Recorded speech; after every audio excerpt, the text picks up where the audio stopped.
Welcome to Kevin Harvick's Happy Hour, presented by Echo Park Automotive and NASCAR on Fox. And this week's interview is with Alex Bowman. And if any of you have watched the full drifting feature on YouTube, this is actually the full version of the interview that I was able to spend some time with Alex and really get to know him off the racetrack and who he is as a person, because I had no idea how hands-on Alex Bowman was with his race cars and the things that he does off the racetrack. So I hope you find this to be very educational and learn a little bit about Alex Bowman.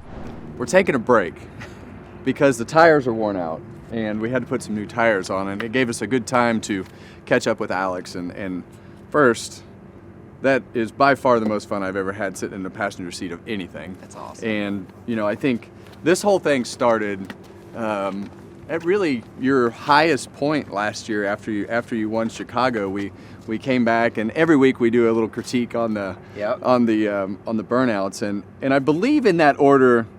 I believe that SVG, well, I know he did. Yeah, SVG had already gone and done the whole drifting thing around the racetrack. Yeah, like Portland, right? Yeah, it was at Sonoma. Sonoma, yeah. At Sonoma, correct. and he had the bird hanging out the window. Yep, and I didn't do that. It was pretty epic, and you know, your lap was a little shaky at the first part of the lap, and then we didn't see the second part of the lap. The second part of the lap was. You said it was pretty good. It was better. First part was pretty bad. But for me, sitting in the booth and being able to spend time with you a little bit here today and just talk to you, it's not something that I've had a lot of time to do. But yeah, I've learned a lot about you as a person and a race car driver today, and I think that's important for people to know. I mean, you grew up working on your cars and building things and building this car, and you take your Chili Bowl cars to the Chili Bowl every year. Is that something that you obviously enjoy, just because of being able to do all that in the past? Yeah, I mean, I think that's the biggest thing I miss about cup racing is, like, obviously I can't work on the car, right? So having something to tinker on, whether it's Chili Bowl cars, this car, other projects that I have going on at my shop, I love the mechanical side of working on cars, working on race cars.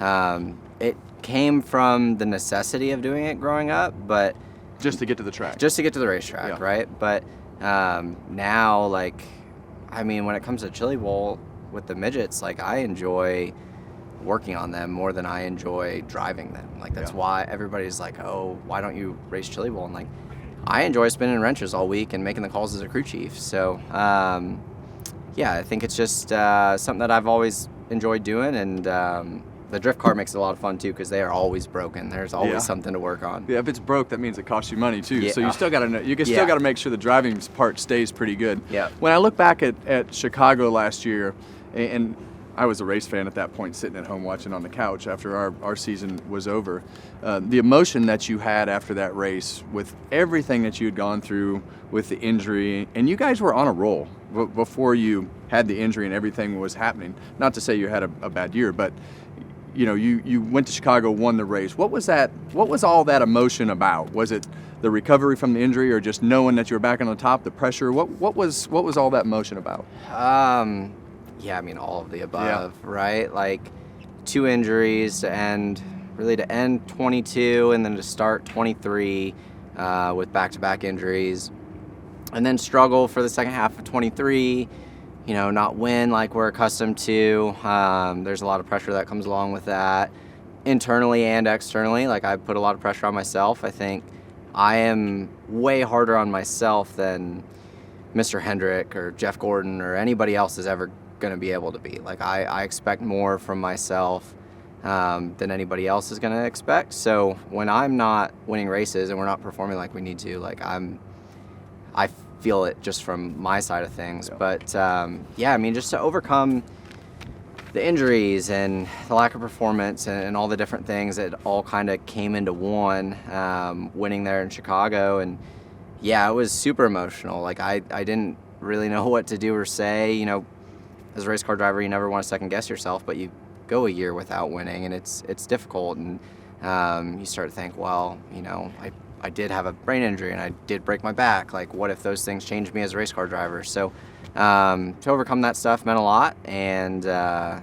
it was a fun time. Yeah, and then, you know, you go further into the year, and you guys very consistent, running how you needed to run. You have the penalty at the Roval, and you got to deal with all that. And I think as you go into the end of the year, it kind of takes the steam out of the sails. So how do you reset yourself over the winter to say, okay, I know I can go to victory lane? You ran, over the last 3 years, I don't know why you would have a lack of confidence in yourself, because you guys have run really well. Yeah.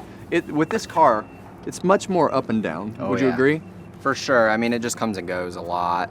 I think the penalty in the middle of the playoffs, we still went to Vegas the next week and contended for the win. Mm-hmm.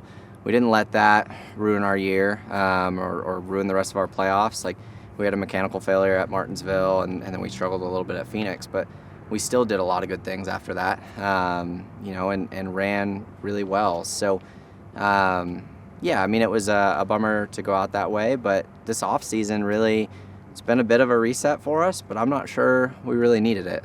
We're in a good spot, and I think we're going to continue to be in a really good spot with the 48 team. We have a good group of guys, a couple changes here and there, but I'm looking forward to this season. I think, with the momentum we had at the end of the year, we showed we can run as well as anybody, and there's no reason we can't go out and get the job done this year. When you're able to be a part of an organization like Hendrick, and you have that stability from within, and you have that support, that's got to make it easier in certain situations, and you talk about carrying the pressure of the organization and everything that goes with that. Have you gotten over that part of it yet, or is it, you talk about it because of the injuries, but up until that point, had you kind of gotten over that part because you were winning races and doing the things that you need to do? At times, for sure.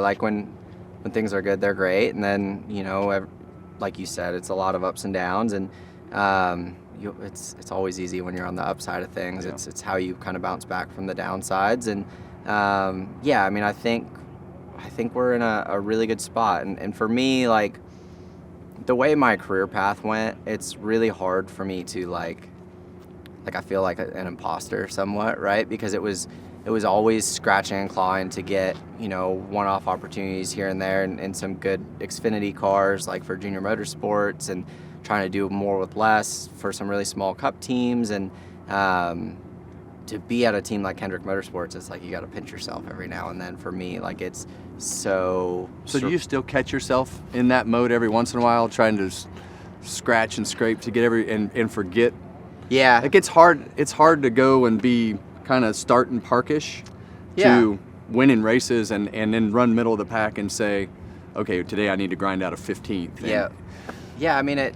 I went from the smallest team in the Cup Garage to the biggest team in the Cup Garage.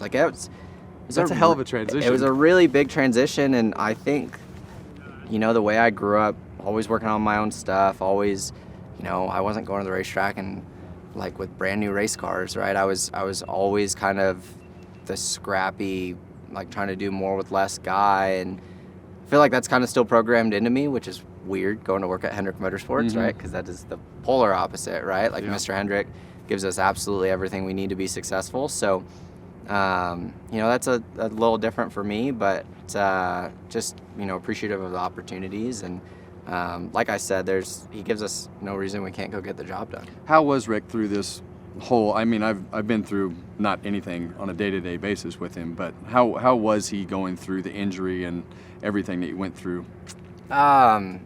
Extremely supportive. The one that stands out to me is just when I broke my back, knowing that I had to make that phone call, and knowing that I did it not in a cup car. I did it doing an extracurricular activity, right? You never want to make that phone call, and he was extremely supportive immediately. He did absolutely everything he could to help in every circumstance, and there was never a pressure to get back in the car, or pressure a timeline, you need to do this, or you need to be winning again by this. He, through the whole thing, was extremely supportive. Everybody at Hendrick Motorsports was. So just getting to work with Mr. H and Jeff Gordon and everybody, they definitely were really kind to me through that situation, and I'm glad to be back on the good side of things. So is Jeff an office guy? Does he sit at his desk? Does he ever leave his desk? I don't know that I've ever seen him at his desk. Okay. I mean, that's good. I hope that's what you say because that's how I view it. He tells me he likes the marketing side. Yeah. I don't buy it. I could see him. So we call the marketing side of Hendrick Motorsports Carpet Land because they all have carpet in their offices up there. I could see him hanging out up there in Carpet Land for sure. Yeah. But I try to stay out of there because whenever I go in Carpet Land, they make me work. That's the worst. Yeah, like they have a studio up there, so I'll be reading liners before I know it, and just gotta get out of that and stay at a racetrack. What'd you do to reset yourself besides the Chili Bowl over the off season? Vacations, anything?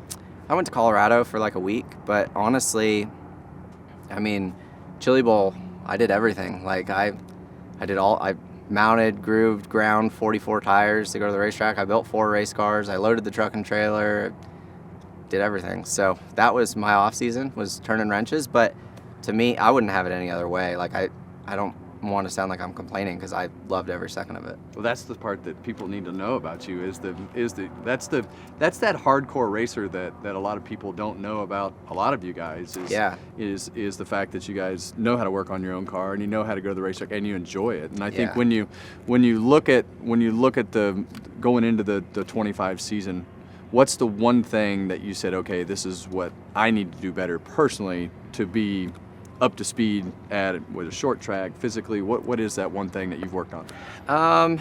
Honestly, I think probably trying to kind of rearrange my schedule stuff to be a little more prepared. Just trying to enhance some of the preparation side of things. Spend a little more time with the guys during the week. Like, obviously, I'm kind of all over. Like, we do a lot with Ally throughout the week. We were in Miami yesterday and kind of like always doing something, but just trying to make sure that I spend enough time with the guys all the time throughout the week to be as prepared as we can be. I think there are some tracks I got to work on myself. I'm pretty terrible at Loudon, so we need to figure that place out. Especially just in this car or in both cars? Both cars. I'm pretty sure we could take the drift car there, and I wouldn't be able to drive it there either. So, yeah, I don't. I'm terrible there, and I'm terrible at Gateway. So we got to get that figured out, get our Phoenix program figured out. But other than that, I think we're in a good spot. We've got the Daytona 500 pole thing figured out. Yeah. You were close. Very close. Last year with everything that went down at the end. And what's to you, what is the difference between going to Daytona and every other race? I always thought that taking the green flag at the Daytona 500, it was the only race of the year where it made the hair on my arm stand up coming to the green. Yeah, just the magnitude of the event, like the amount of people, it's insane. That was my first Cup race, was the Daytona 500, and just like the amount of people and all of the festivities going on and everything that race means, it's incredible. Like, I was an open wheel guy growing up. I went to a lot of sprint car midget races. So, obviously the Indy 500 is huge, but the Daytona 500 is just unlike anything else. It's incredible, and just thankful that we've been close to winning it. Hopefully we can get the job done this year. That's a good one to win. I think you mentioned the Indy 500. Any interest in driving one of those cars? Oh gosh, I've really enjoyed watching Kyle do it. Yeah. That's been super cool. I would love to, right? It'd be an honor to get to drive an Indy car around the Speedway. Not race it though. I mean, the double, maybe anywhere. I don't know that anybody wants me to run the double. I'd have to. I think you underestimate yourself. When you go back and you look at the consistency that you have, I think you need to believe in yourself a little bit more because you've dealt with a lot and come back and had some great results that go along with that. So, I think you would do just fine at it. Yeah, it'd be fun. It'd be super fun. Yeah, I mean, the month of May in that town is incredibly special. I have a feeling that this next question is going to be probably a better answer than most, I hope. But we always end the show with our guest and asking them what their first car was. What was yours? So my father and I bought a 2006 Chevy Cobalt from a salvage auction. It had been stolen, and somebody knocked the oil pan off of it when they stole it. Thankfully, they didn't keep running it, so we put an oil pan on it and sent it. And it was manual transmission, which I loved. And I ended up moving to North Carolina in that car. I loaded up all my stuff. In the winter, it would have been like beginning of January, because I stopped at Chili Bowl, ran Chili Bowl in between, and then moved the rest of the way here. I had lowered it. It was super loud. It had a dumb stereo. I had spent every dime that I possibly had on this car, and pretty much every car I've owned since then. But yeah, it was what a 16-year-old kid would do to a 2006 Chevy Cobalt. Like it added up. Where'd it go? Sell it or wreck it? I sold it. I can't remember who I sold it to, but I know that every like small tiny paycheck that I got throughout the years that went into that car was not recuperated when I sold it. It was pretty bad. You were trying to knock the reflectors off the road, it sounded like, instead of yeah, I quality mean, of ride. lowriders are cool, right? Like when I was a kid, I wanted an S10 that would scrape the ground, throw sparks, and rip all the reflectors off the lines. So yeah, for sure. I'm with you on that one. So yeah. Thanks for taking the time today. Yeah. And thanks for letting us for sure ride in your car. Yeah, thanks for hanging out. Great experience. Yeah, cool.